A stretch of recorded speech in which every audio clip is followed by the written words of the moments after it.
अपना युद्ध लड़ते लड़ते वो फिटनेस होने वाली घटना और उसके बाद स्वयं की मौत, कभी न किसी की पकड़ में आए न हुए, न कभी समर्पण किया, ये कविता की कहानी। ये दो घटनाएं मैंने इसलिए सुनाई कि इन पर इतिहासकारों के बताना है। लेकिन अब कुछ वो घटनाएं बताता हूँ और उसके बाद वो स्वतंत्रता संग्राम के आपको उदाहरण बताऊंगा। कविता कितनी ताकतवर होती है जिसमें किसी इतिहासकार का कोई मतांतर नहीं है, वो स्पष्टतः कविता ने ही इतिहास बदला था। राजस्थान में शुरुआत मैंने अजमेर से की, दूसरी घटना राजस्थान की लूं। जयपुर शहर बसाया जा रहा है। विद्याधर जयपुर शहर बसाने के इंजीनियर थे। राजा महाराजाओं के अपने शौक हुआ करते थे। रानी सिसोदिया को नए नए ब्याह आए। 16 वर्ष की उम्र में रानी सिसोदिया से शादी की। रानी सिसोदिया की खूबसूरती में राजा जयसिंह ऐसा खोए कि महीनों तक अपने रंगमहल से बाहर ही नहीं निकले। कितने ही मंत्रियों दरबारियों में संदेश भिजवाने की हिम्मत की पर नहीं पहुंचा। अराजकता की ऐसी स्थिति, अनार्की जिसे मैनेजमेंट वाले लोग कहते हैं, वो हालत होने लगी। बसते हुए शहर की वित्तीय व्यवस्थाएं कब कहाँ कैसा बनना है, विद्याधर भी बड़े शंकातु हो गए कि कहाँ मुझे चौपड़ कहाँ बनानी है, कहाँ हवा महल बनेगा, क्या होगा। जब महाराजा अपने रंगमहल से बाहर नहीं आ रहे थे तो बिहारी ने एक पर्ची लिखकर दासी के माध्यम से अंदर भेजी। और ऐसा इतिहास बताता है कि उस पर्ची को पढ़ने के कुछ मिनटों बाद महाराजा जयसिंह बाहर थे और बाहर आते ही जो संदेशा विद्याधर को दिया वो ये दिया था कि विद्याधर शहर से बाहर ना तुम्हारा बाग बनाया जा रहा है, उससे भी आगे रानी सिसोदिया का बाग बना दिया जाए ताकि जब भी मैं राजकाज से फ्री होऊंगा तभी उसके महल में जाऊंगा। और वो दोहा छोटा सा बिहारी सतसई लिखी है, इसके बारे में कहा जाता है सतसैया के दोहरे जो नाविक के तीर लिखन में छोटे लगे भाव करे गंभीर। उन्होंने लिखा नहीं पराग नहीं मधुप मधु नहीं विकास नहीं काल अली कली हुस्नो रंगों आगे कौन सवाल। और ये व्यंगात्मक लहजा सिर्फ कवि का साहस हो सकता है जो कविता के माध्यम से राजा हो सकता है, वरना शायद राजस्थान की राजधानी जयपुर नहीं होती। इतना ऐतिहासिक पड़ा हुआ शहर जयपुर नहीं बसता जिसके बारे में आज भी कहा जाता है कि आज के 500 वर्ष पहले इतनी चौड़ी सड़कों और इतनी चौपड़ और इतने संपूर्णों पर बनाया गया शहर। वो एक इतनी बड़ी एक छोटी सी 2 लाइनों का योगदान ये कविता है। दूसरा इतिहास बदलने की घटना, महाराजा रीवा के पास एक नृत्यांगना हुआ करती थी राय प्रवीण। गाती भी थी, राजनर्तकी भी थी और महाराजा रीवा की प्रेमिका।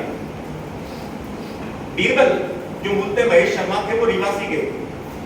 अकबर के नवरत्नों में एक थे। रीवा किसी टूर प्रोग्राम में अकबर थे। राजनर्तकी का नृत्य हुआ। वो राजनर्तकी इतनी पसंद आ गई कि रीवा नरेश को जाते जाते कह गए कि हमारे दरबार में भेज दें। कुछ दिनों बाद प्रजा को लगने लगा कि महाराजा कुछ उदास हैं, राजकाज में लीव नहीं ले रहे हैं। राय प्रवीण ने पूछा तो बताया कि स्थिति ये है, आपको यदि अकबर के दरबार में भेजता हूं तो मैं मरता हूं और यदि नहीं भेजता हूं तो ये रीवा राज्य नष्ट हो जाएगा। तो अकबर की सेना से मेरी लड़ने की बस की बात नहीं। राय प्रवीण ने बड़े अच्छे से कहा कि आप बीरबल की क्षमताओं पर शंका क्यों करते हैं? मैं जाने दरबार में पेश होने से पहले बीरबल से एक बार मिलूंगी, कुछ सलाह मशवरा करते हैं, कुछ अच्छा ही होगा, आप चिंता न करें। अकबर से मिलने के बाद दूसरे दिन राय प्रवीण दरबार में पहुंचती है। अकबर बड़ा प्रसन्न कि अब तक मेरे दरबार में 9 रत्न थे, 10वां रत्न भी आ गया। कहते महाराज घोषणा करने से पहले मेरा एक दोहा सुन ले, पहली बार आई दरबार में, सुनाए। राय प्रवीण अपने पूरे, उनकी गायिका भी अच्छी थी, मैं गा नहीं सकता, किसी और ने गाया हो तो नेट में ढूंढ लेना। एक छोटा सा दोहा बोलती है वो, विनती राय प्रवीण की सुनिए शाहस जान, झूठी पत्थर खाते हैं कागा शुगर स्वाद। मुझे नहीं पता आपने से कितना समझ पाया। अकबर अपने सिंहासन से खड़े हो गए। अबुल फजल ने अकबरनामा में एक प्रसंग लिखा और हाथ जोड़कर केवल इतना का सच बताना, रात को बीरबल से मिली थी कि हमारा यहाँ आने से पहले मिलकर आए, लेकिन उसका सम्मान रीवा नरेश के पास वापस हो। ये कविता की ताकत, कविता की ताकत आप देखें। जयपुर महाराजा मानसिंह अकबर के सेनापति थे। और कभी कभी सेनापति महाराजा के या सम्राट के बादशाहों के इतने मुंह लग जाते हैं कि उनकी भी हिम्मत नहीं होती कि सेनापति को टोक दें। अचानक से दिमाग में आती महाराजा मानसिंह के अकबर का जो साम्राज्य है मैंने बहुत बढ़ा लिया, अब मैं श्रीलंका भी फतेह कर लेता हूँ। हिंदुस्तान में तो बहुत बढ़ गया। श्रीलंका सिंगल द्वीप के नाम से था, अलग से सीमा की समुद्री रास्ता था। अकबर ने समझाया मानसिंह तुम अब तक धरती पर लड़े हो, समुद्री परिस्थितियों में तुम्हारे लड़ने की बस की बात नहीं। अब तुम हारोगे तो लोग ये नहीं कहेंगे मानसिंह हारा था, लोग कहेंगे अकबर हारा था, इसलिए मेरी इज्जत बचाए रखो, युद्ध लड़ने मत जाओ। नहीं माने, अब नहीं माने तो जिद अकबर भी नहीं समझा पाए। अकबर ने उसी पीतल का सहारा लिया कि पीतल युद्ध में तुम वृंदावनियां गाते हो, लोगों को युद्ध के लिए प्रेरित करते हो, क्या ये संभव है कि युद्ध में जाने से रुक जाए? रुक जाएगा, मेरी खट्टा में ताकत है। सेना की कूच की तैयारी हो गई, लाल किले की प्राचीर से खड़ा खड़ा अकबर कह रहा था सेना जा रही, तो अभी तक नहीं रोक पाया, ये भी रोक पाया। जैसे ही अकबर मानसिंह घोड़े पर बैठकर बाहर आया, घोड़े की लगाम पकड़ ली। मानसिंह ने वही समझा परंपरा है घोड़े की लगाम पकड़ी, चारण को कुछ बख्शीश देनी है। तो मानसिंह बोला पहले कुछ सुना हमारी शान में, तब देंगे। एक सोरठा, हिंदी वाले विद्यार्थी नहीं वरना दोहे सोरठे में अंतर कर पाते, मेरे पास इतना वो समय नहीं है कभी आपकी कक्षाओं में आप कर पाएंगे। सोरठा वो सुनाते हैं, रघुपति दीनी दान विप्र विभीषण जानिके, मान महीपति मान दियो दान न लीजिए। सोरठा सुनते ही मानसिंह कहते हैं सेना को वापस अंदर ले लो। सोरठे का बता रहा हूं कि आप जिनके पूर्वज हैं भगवान राम रघुपति, उन्होंने विभीषण को ब्राह्मण समझ के लंका दान में दी थी, और आप दिया हो क्या वापस ले लो। ये करता है, ये छोटी छोटी घटनाएं हमारी इतिहास को किस तरह से मोड़ती हैं।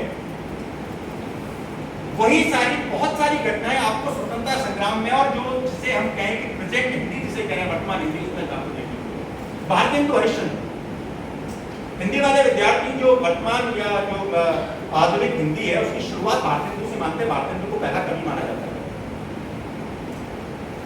ऐसे हमारे साहित्य में आदि कवि वाल्मीकि को कहा जाता है कि पहला महाकाव्य वहां लिखा गया, तो कविता की ताकत थी, बड़े ग्रंथ भी काव्य में लिखे गए। गद्य में लिखे जाते तो कोई नहीं पढ़ता, रामचरितमानस गद्य में होती तो आप सोचे कितना बोर होती। भारतेंदु हरिश्चंद्र ने जो पहला नाटक है उसमें लिखा, मैं थोड़ा सा गद्य ग्रंथों के लिए मामा वैष्णव की वार्ता, जिसे हम भक्ति आंदोलन का प्रमुख को माना जाता है, महाप्रभु वल्लभाचार्य के शिष्यों ने लिखी, 84 वैष्णव की वार्ता, उसे हम हिंदी के पहले गद्य ग्रंथ के रूप में मानते हैं। और हिंदी का पहला गद्य ग्रंथ भारतेंदु का अंधेर नगरी चौपट राजा, और वो अंधेर नगरी चौपट राजा अपने आप में लिखा गया व्यंग्यात्मक नाटक कितना प्रभावी हो सकता था कि अंग्रेजों के खिलाफ जन आंदोलन को। खाली अंधेर नगरी चौपट राजा ही नहीं, एक और बड़ा प्रसिद्ध रहा भारतेंदु का भारत दुर्दशा। अंग्रेज राज सुख साध सजे सब भारी, पै धन विदेश चली जात इन्हें अति ख्वारी, सबके ऊपर टिकटस की आफत आई, हाहा भारत दुर्दशा देखी ना जाए। ये अंधेर नगरी चौपट राजा और भारत दुर्दशा, ये दो काव्यात्मक ऐसे कारजयी रचनाएं थी। लोग कहते हैं 1857 में पहली क्रांति हुई थी, पहली क्रांति तो भारतेंदु हरिश्चंद्र ने अंग्रेजी खिलाफ, और कितना व्यंग्यात्मक उसमें लिखते थे। अंधेर नगरी चौपट राजा की आपको एक छोटी सी वो बताऊं कि भीतर भीतर सब रस से हंसी हंसी के तनमन धन से, जाहिर बातन में अति तेज, क्यों सकी साजन ना सकी अंग्रेज। अंग्रेजों को उस समय इनकी किताबों की बिक्री पर रोक लगानी पड़ी, क्योंकि पहला जन आंदोलन अंग्रेजों के खिलाफ स्वाधीनता के लिए किसी ने खड़ा किया, तो वो भारतेंदु कहें तो बात थोड़ी हल्की लगेगी, वो कविता नहीं किया, वो कविता की। और यही कविता थी जो बाद में मैथिली शरणगुप्त या माखनलाल चतुर्वेदी पुष्प की अभिलाषा, कितनी बड़ी भूमिका निभाई थी आजादी के संग्राम में। आप सब लोगों ने चाहा नहीं सुरवाला के गणों में मैं घूमना जाऊं, चाहा नहीं प्रेमी वाला में फिर प्यारी को ललचाऊं, चाहा नहीं देवों के सफर के जब मैं डाला जाऊं, चाहा नहीं देवों के सिर चढ़ूं भाग्य पर हटाऊं, चाहा नहीं सम्राटों के शव पर डाला जाऊं, मुझे तोड़ लेना बनमानी इस पद पर तुम रहना है मातृभूमि पर शिक्षा। और वो इस तरह से जन आंदोलन बन जाता है कि वो पुष्प की अभिलाषा पता नहीं मुझे अब तो पाठ्यक्रमों में है कि नहीं, जब हम पढ़ते थे तो 6वीं और 7वीं की हिंदी की किताबें मैथिली शरण गुप्त और माखनलाल चतुर्वेदी से शुरुआत हुआ करती थी। कुछ अभ्यास उस समय बच्चे को कंठस्थ हो गया। उस कविता का प्रभाव कितना हो सकता है आप दूसरा देखें, रामनरेश त्रिपाठी कितने ही कांग्रेस अधिवेशनों में, उस समय कांग्रेस आजादी के लड़ाई के पर्याय बन गई थी और कांग्रेस अधिवेशनों की शुरुआत रामनरेश त्रिपाठी की काव्य पाठ से होती थी और उनका जो पथिक है उस पथिक खंड में उन्होंने लिखा, एक घड़ी भी परवशता कोटि नरक के समय, पल भर की भी स्वतंत्रता 100 स्वर्गों से उत्तम। ऐसे काव्य पाठों से भारतीय स्वतंत्रता संग्राम बहल जाया करता था। माखनलाल चतुर्वेदी आगे भारत भारती में लिखते हैं, मैथिली शरण क्या है, जिनको न निज गौरव तथा निज देश का न अभिमान है, वह नर नहीं नर पशु निरा है और मृतक समान। इन्होंने कितने युवाओं को जोश भर दिया होगा कविता के माध्यम से। सरदार भगत सिंह का नाम आपने सबने सुना होगा। मुझे आपने से बता सकता भगत सिंह आजादी आंदोलन में क्यों आए? एक भी व्यक्ति नहीं, क्योंकि युवा स्वतंत्रता संग्राम को पूरे को एक तरफ पढ़ते हैं, अपना आदर्श केवल सरदार भगत सिंह को मानकर चलते हैं। भगत सिंह को स्वतंत्रता आंदोलन में लाने वाले कौन थे? मूवी भी देखी होगी आपने, हालांकि सिनेमेटोग्राफिक लिबर्टी को इतनी लेते हैं, इतिहास के साथ बहुत छेड़छाड़ हो जाती है, कोई भी आप इसे बताने के लिए तैयार नहीं है। उनके चाचा सरदार करतार सिंह, उनके परिवार से पहले आजादी के आंदोलन में कूदने वाले व्यक्ति थे सरदार करतार सिंह। और करतार सिंह ने एक गीत लिखा जिस गीत से पूरा पंजाब दहल उठा था, पगड़ी समाज बेटा पगड़ी समाज। अभी तो फिल्म में आपने सुना होगा, लेकिन उस समय सरदारों की टोली अमृतसर और लाहौर की गलियों से जब प्रभात फेरी में निकलती थी तो ये गीत गाते हुए निकलती थी और वो गीत सरदार भगत सिंह के बाद मन में इतना असर छोड़ गया कि जब करतार सिंह को फांसी हुई तो उसने उसी दिन तय कर लिया था कि मुझे इसी रास्ते पर आगे। बाद में वो चंद्रशेखर आजाद के संपर्क में आए, अपने साथियों के संपर्क में रहे और दूसरी फिर कालजयी रचना रामप्रसाद बिस्मिल। सारे डॉक्टर्स के लिए उस समय अंग्रेज चिकित्सकों के लिए, जेल प्रशासन के लिए क्वेश्चन मार्क हुआ करता था। आप लोगों ने पढ़ा होगा और नहीं पढ़ा तो मैं आप लोगों से एक निवेदन करूंगा। आचार्य चतुर्सेन ने एक औपन्यासिक शैली में भारतीय क्रांतिकारियों का इतिहास लिखा है गेदी मंडप के नाम से, उसे जरूर पढ़ो। इतना प्रमाणिक इतिहास एक औपन्यासिक शैली में कहीं मिल सकता है या कोई देख सकता है तो सिर्फ आचार्य चतुर्सेन की बस बात है। उस गेदी मंडप में वो लिखते हैं कि जिसको भी फांसी चढ़ाई जाती थी एक दिन पहले से ज्यादा, फांसी के दिन उसका वजन ज्यादा हो जाता। पता नहीं मुझे आप लोगों ने पढ़ा कि नहीं पढ़ा। ये रामप्रसाद बिस्मिल के साथ ये हुआ, ये तीनों अपने भगत सिंह, सुखदेव, राजगुरु के साथ हुआ कि लास्ट दिन वो इतना खुश थे और उनका वजन बढ़ जाता था। वो पूरी की पूरी जो श्रृंखला युवाओं की चलती थी फांसी पर, वो रामप्रसाद बिस्मिल के गीत गाते हुए जाते थे। सरफरोशी की तमन्ना हमारे दिल में, देखना है जोर कितना बाज हुए कातिल में। ये कविता की ताकत है। आप फांसी की बात करते हैं, मुझे ये इतना सा कह दीजिए कि सीढ़ी उतरते मुझे एक पैर में कांटा छोड़ने वाला है। यदि कोई चारण वृंदावली नहीं गा रहा हो या कोई कविता मेरे साथ में नहीं हो तो मैं हंसते हंसते उस कांटे पर पैर रखने से कतरा दूंगा, फांसी पर चढ़ना तो बहुत दूर। ये कविता की ताकत होती है। दिनकर कलम आलिम की जय बोल, विप्लव गान बालकृष्ण शर्मा नवीन ने इतनी आजादी की उसमें लिखी, शायद अगले वक्त में आप लोग इनको शामिल करेंगे। बालकृष्ण शर्मा नवीन जो बहुत ही कम लोग उनका नाम जानते हैं। आजादी की लड़ाई में जितनी कविताएं उनकी थी, जितनी प्रभात फेरी में उनके गीत गाए गए, कभी कुछ ऐसी तान सुनाओ जिससे उथल पुथल मच जाए, एक हिलोर इधर से आए, एक हिलोर उधर से आए, नाश नाश महानाश की प्रलयकारी आंख खुल जाए और वो एक हिलोर इधर से और एक हिलोर उधर से युवाओं की टोलियां चली आती थी बालकृष्ण नवीन के ऊपर। जब गांधी जी ने प्रभात फेरी शुरू की झंडे हाथ में लेकर भारत छोड़ो आंदोलन में देश को जगाने के लिए, तो जयशंकर प्रसाद की वो कालजयी रचना जिसको गाते हुए यूथ, आपसे भी बहुत कम उम्र के युवा उसको गाते हुए निकलते थे। हिमाद्रि तुंग शुंग से प्रबुद्ध शुद्ध भारती, स्वयं प्रभा समुद्रला स्वतंत्रता पुकारती, अमर वीर पुत्र हो दृढ़ प्रतिज्ञ सोच लो, प्रशस्त पुण्य पंथ है बढ़े चलो बढ़े चलो। और उसके बाद श्यामलाल गुप्त का वो झंडा ऊंचा रहेगा, विजयी विश्व तिरंगा प्यारा। ये कुछ कविता की ताकतें थी, कुछ घटनाएं जो मैंने आपको बताई।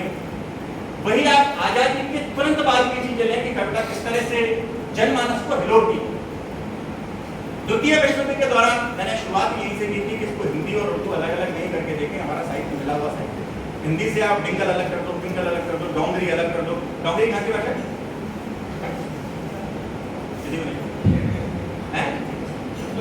जम्मू कश्मीर, लोग कश्मीरी कहते थे, कश्मीरी की भाषा नहीं है, घोर तिब्बत की भाषा है। ये सब हमारे हिंदी और उर्दू के साथ मिले हुए हैं। जैसे मैं कहूँगा पानी पी रहा हूँ, अब इसको मैं किसी से कहूँ उर्दू में बोलो, भाई उर्दू में मैं पानी पी रहा हूँ, क्योंकि ये भाषाएं, हाँ वो अलग बात है कि जब मैं अरबी अदब के कुछ शब्दों को उर्दू में ज्यादा समाहित कर लेता हूँ तो हिंदुस्तानी से थोड़ा दूर हो जाती है। इसी तरह से जब मैं संस्कृत के कुछ शब्दों को हिंदी में कर लेता हूँ तो वो भी हिंदुस्तानी से थोड़ा दूर हो जाती है। वर्तमान में मैं जिस भाषा में आपसे बात कर रहा हूँ वो भाषा हिंदुस्तानी है। साहिर लुधियानवी द्वितीय विश्व युद्ध के समय लिखते हैं, जंग मगरिब में छिड़े की मशरिक में अमले आलम का खून है, खून अपना गिरे की पराया, नस्ले आदम का खून है। हार का सोग हो कि जीत का जश्न, जिंदगी मैयतों पे रोती है, टैंक आगे बढ़े कि पीछे हटे, वो धरती की बांझ। ये जब मंचों से सुनाया जाता था, श्रोताओं की आंखों से आंसू बहा जाते।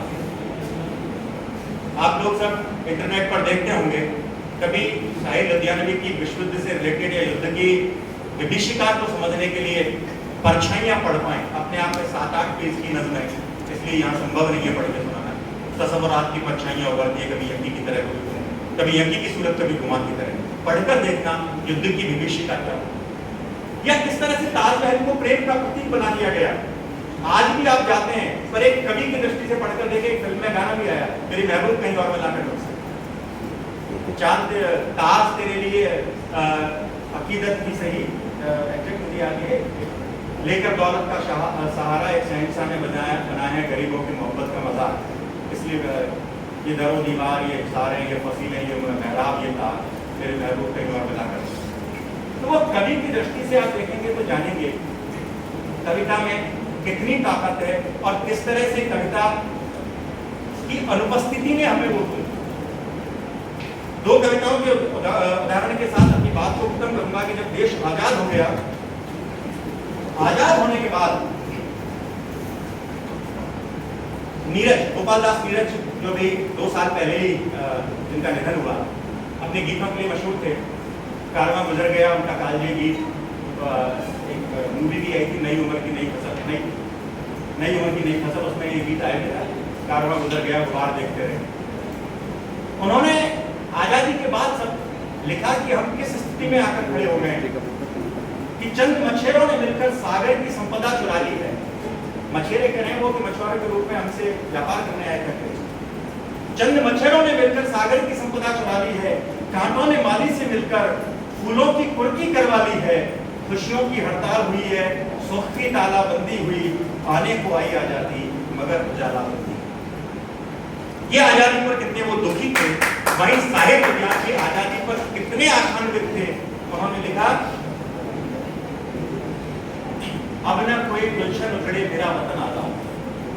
आप उस कल्पना को देखना और आप आज आजादी के 75 वर्ष बाद देखना हम किस आजादी में जी रहे हैं।